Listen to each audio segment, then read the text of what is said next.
بسم اللہ الرحمن الرحیم۔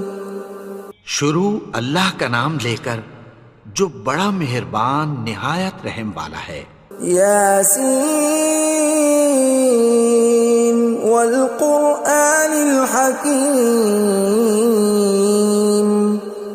یاسین، قسم ہے قرآن کی جو حکمت سے بھرا ہوا ہے۔ انک لمن المرسلین علی صراط مستقیم۔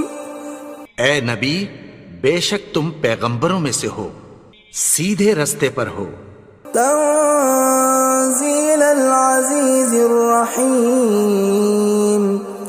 یہ قرآن غالب و مہربان کا نازل کیا ہوا ہے۔ لتنذر قوما ما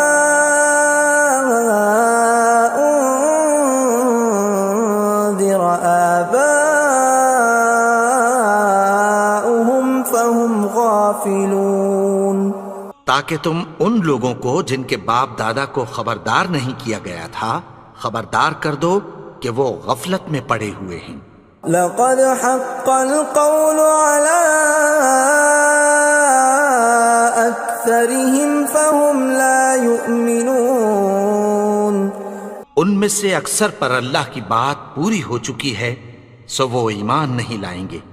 إنا جعلنا في أعناقهم أغلالا فهي إلى الأذقان فهم مقمحون۔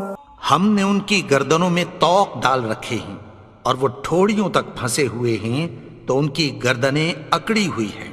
وَجَعَلْنَا مِن بَيْنِ أَيْدِيهِمْ سَدًّا وَمِنْ خَلْفِهِمْ سَدًّا فَأَغْشَيْنَاهُمْ فَهُمْ لَا يُبْصِرُونَ۔ اور ہم نے ان کے آگے بھی دیوار بنا دی اور پیچھے بھی، پھر ان پر پردہ ڈال دیا تو یہ دیکھ نہیں سکتے۔ وَسَوَاءٌ عَلَيْهِمْ أَأَنذَرْتَهُمْ أَمْ لَمْ تُنذِرْهُمْ لَا يُؤْمِنُونَ۔ اور تم ان کو خبردار کرو یا نہ کرو ان کے لیے برابر ہے، یہ ایمان نہیں لائیں گے۔ انما تنذر من اتبع الذکر وخشی الرحمن۔